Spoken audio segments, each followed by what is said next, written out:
Hi ಸ್ನೇಹಿತರೆ, welcome to the Shankar studio YouTube channel. ಸ್ನೇಹಿತರೆ, ಇವತ್ತಿನ ಈ ಒಂದು ವಿಡಿಯೋದಲ್ಲಿ ನಾನು ನಿಮಗೆ ನನ್ನ ಕಮೆಂಟ್ನಲ್ಲಿ ಹೆಚ್ಚಿನದಾಗಿ ಕಮೆಂಟ್ ಬಂದಿರುವ IPP ಕಸ್ಟಮರ್ ಐಡಿಯನ್ನು ಯಾವ ರೀತಿಯಾಗಿ ನೀವು ಪಡ್ಕೊಳ್ಳೋದು ಅಂತ ಈ ವಿಡಿಯೋದಲ್ಲಿ ಹೇಳ್ತಾ ಇದ್ದೀನಿ.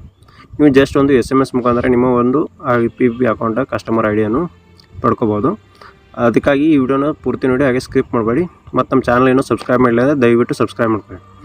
ಬನ್ನಿ, ನಾನು ಈಗ IPP ಅಕೌಂಟನ್ನು ಓಪನ್ ಮಾಡಿ ನಿಮಗೆ ಯಾವ ರೀತಿಯಾಗಿ ಲಾಗಿನ್ ಮಾಡೋದು ಅಂತ ತೋರಿಸ್ತೀನಿ. ಸ್ನೇಹಿತರೆ, ಮೊದಲನೇದಾಗಿ ಇಲ್ಲಿ ನೋಡ್ಬೋದು, ನಾನು ಮೊಬೈಲ್ನಲ್ಲಿ IPP ಅಕೌಂಟನ್ನು ಓಪನ್ ಮಾಡಿದ್ದೀನಿ. ಓಪನ್ ಮಾಡಿಕೊಂಡು ನೀವು ಇಂಡಿಯನ್ ಪೋಸ್ಟ್ ಪೇಮೆಂಟ್ ಬ್ಯಾಂಕ್ ಅಂತ ಬರುತ್ತಲ್ಲ, ಇಲ್ಲಿ ನೀವು ನೋಡ್ಬೋದು ನಿಮ್ಮ ಒಂದು ಏನಿರುತ್ತೆ ಲಾಗಿನ್ ಕೇಳುತ್ತೆ. ಇಲ್ಲಿ ನೀವು ಲಾಗಿನ್ ಮೇಲೆ ಕ್ಲಿಕ್ ಮಾಡ್ಕೊಳ್ಳಿ. ನೆಕ್ಸ್ಟ್ ನಿಮ್ಮ ಯಾವ ಒಂದು ಸಿಮ್ ಇದೆ ನೋಡಿ, ಆ ಒಂದು ಸಿಮ್ಮನ್ನು ಇಲ್ಲಿ ಸೆಲೆಕ್ಟ್ ಮಾಡ್ಕೋಬೇಕಾಗತ್ತೆ. ಮತ್ತು ಅದು ರಿಚಾರ್ಜ್ ಇರಬೇಕಾಗತ್ತೆ ಕಂಪಲ್ಸರಿ, ನೆನಪಿರಲಿ. ನೆಕ್ಸ್ಟ್ ಕೊಡಿ, ಇಲ್ಲಿ ಅಲೋ ಕೇಳುತ್ತೆ. ನೆಕ್ಸ್ಟ್ ಅಲೋ ಕೊಡಿ. ಅಲೋ ಕೊಟ್ಟ ನಂತರ ನಿಮಗೆ ಸ್ವಲ್ಪ ವೆರಿಫಿಕೇಷನ್ ಆಗುತ್ತೆ. ಇದು ವೆರಿಫಿಕೇಷನ್ ಆಗಲಿ, ಸ್ವಲ್ಪ ವೇಟ್ ಮಾಡಿ. ನೆಕ್ಸ್ಟ್ ನಿಮಗೆ ಈ ರೀತಿಯಾಗಿ ವೆರಿಫಿಕೇಷನ್ ಆಗಿ ಬರುತ್ತೆ. ಇದು ಇಲ್ಲಿ ನೀವು ನೋಡ್ಬೋದು, ನಿಮಗೆ ಇಲ್ಲಿ ಆಪ್ಷನ್ಸ್ಗಳು ಬಂದಿದ್ದಾವೆ. ಈಗ ನಿಮ್ಮ account number, customer ID, date of ಬರ್ತನ್ನು ನೀವು ಎಂಟರ್ ಮಾಡಬೇಕು. ಈಗ ನಾನು ಒಂದು ಇಲ್ಲಿ ತೋರಿಸ್ತೀನಿ ನೋಡಿ, ಈ ರೀತಿಯಾಗಿ ನೀವು ಒಂದು ಮೆಸೇಜನ್ನು ಕಳಿಸ್ಬೇಕಾಗತ್ತೆ. ಈಗ ನಾನು ಡಯಲ್ ಪ್ಯಾಡನ್ನು ಓಪನ್ ಮಾಡಿದ್ದೀನಿ. ಈ ಒಂದು ನಂಬರ್ ಏನಿದೆ ನೋಡಿ, 9910228664, ಈ ಒಂದು ನಂಬರ್ಗೆ ನೀವು SMS ಅನ್ನು ಕಳಿಸ್ಬೇಕು. ಇಲ್ಲಿ ನೀವು ಕ್ಯಾಪಿಟಲ್ ಲೆಟ್ರಲ್ಲಿ ಟೈಪ್ ಮಾಡಬೇಕು, CIF ಅಂತೇಳಿ. ನೆಕ್ಸ್ಟ್ ಏನು ಮಾಡಬೇಕು ಅಂದರೆ ಸ್ಪೇಸ್ ಕೊಟ್ಟು ನಿಮ್ಮ ಒಂದು ಡೇಟ್ ಆಫ್ ಬರ್ತ್ ಎಂಟರ್ ಮಾಡಬೇಕು. ನೆಕ್ಸ್ಟ್ ನಿಮಗೆ ಯಾವ ಒಂದು ತಿಂಗಳಿದೆ ನೋಡಿ ಅದನ್ನು ಎಂಟರ್ ಮಾಡಿ. ಹಾಗೆ ನೀವು ಹುಟ್ಟಿದ ವರ್ಷ ಯಾವುದಿದೆ ನೋಡಿ ಅದನ್ನು ಈ ರೀತಿಯಾಗಿ ಈ ಫಾರ್ಮ್ಯಾಟಲ್ಲಿ ನೀವು ಈ ರೀತಿಯಾಗಿ ಎಂಟರ್ ಮಾಡ್ಕೊಂಡು, ಅಥವಾ ನೀವು 1ನೇ ಸಿಮ್ಮು ಅಥವಾ 2ನೇ ಸಿಮ್ಮು ಯಾವ ಒಂದು ಸಿಮ್ ನಿಮಗೆ ರಿಜಿಸ್ಟರ್ ಇದೆ ನೋಡಿ, ಆ ಒಂದು ಸಿಮ್ ನಂತರ ನೀವು ಇಲ್ಲಿ ಮೆಸೇಜನ್ನು ಕಳಿಸ್ಬೇಕು. ಮೆಸೇಜನ್ನು ಕಳಿಸಿದ ತಕ್ಷಣ ನಿಮಗೆ ಒಂದು ರಿಪ್ಲೈ ಮೆಸೇಜ್ ಅನ್ನೋದು ಬರುತ್ತೆ.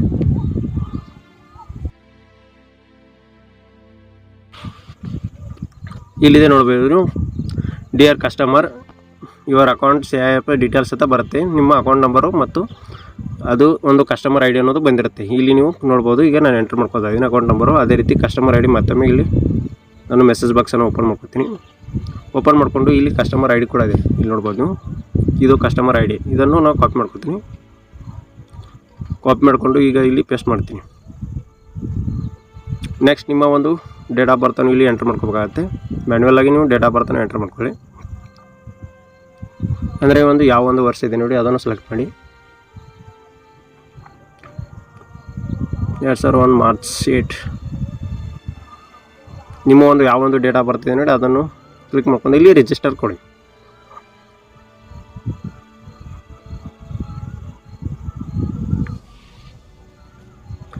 ಇಲ್ಲಿ ನಿಮಗೆ ಒಂದು ಹೊಸದಾದ ಒಂದು MPIN ಅನ್ನು ಕ್ರಿಯೇಟ್ ಮಾಡಲು ಕೇಳುತ್ತೆ. ಇದನ್ನು ಯಾವ ರೀತಿ ಅಂದರೆ ನಿಮ್ಮ ಒಂದು ಪಾಸ್ವರ್ಡ್ ರೀತಿ ನೀವು ಒಂದು MPIN ಅನ್ನು ಸೆಟ್ ಮಾಡ್ಕೊಳ್ಳಿ.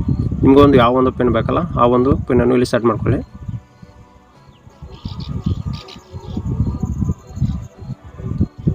ಸೆಟ್ ಮಾಡ್ಕೊಂಡು ಇಲ್ಲಿ ಸ್ವಲ್ಪ ಬ್ಯಾಕ್ ಬರಬೇಕಾಗುತ್ತೆ. ಇದು ನಂಬರ್ ತೆಗಿಬೇಕು, ಬ್ಯಾಕ್ ಬಟನ್ ಕ್ಲಿಕ್ ಮಾಡಿ. ನೆಕ್ಸ್ಟ್ ಇಲ್ಲಿ ಸೆಟ್ MPIN ಏನಿದೆಲ್ಲ ಇದರ ಮೇಲೆ ಕ್ಲಿಕ್ ಮಾಡ್ಕೊಳ್ಳಿ. ಇಲ್ಲಿ ನಿಮಗೆ ಹಲವಾರು ಆಪ್ಷನ್ಸ್ ಬರುತ್ತೆ.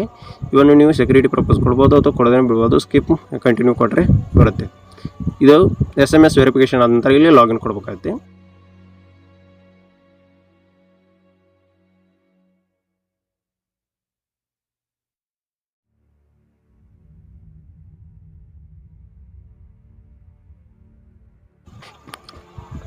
ಲಾಗಿನ್ ಮಾಡಿದ ನಂತರ ನಿಮಗೆ ಈ ರೀತಿಯಾಗಿ ಬರುತ್ತೆ. ಇದು ಈ ರೀತಿಯಾಗಿ ನೀವು ಒಂದು ಕಸ್ಟಮರ್ ಐಡಿಯನ್ನು ಡೈರೆಕ್ಟಾಗಿ ನಿಮ್ಮ ಒಂದು ಮೊಬೈಲ್ನಿಂದ SMS ಮುಖಾಂತರ SMS ಕಳಿಸಿದರೆ ನಿಮಗೆ ಒಂದು ಅಕೌಂಟ್ ನಂಬರು ಮತ್ತು ನಿಮ್ಮ ಒಂದು ಕಸ್ಟಮರ್ ID ಏನಿದೆಲ್ಲ ಡೈರೆಕ್ಟಾಗಿ ನಿಮ್ಮ ಫೋನ್ಗೆ ಬರುತ್ತೆ.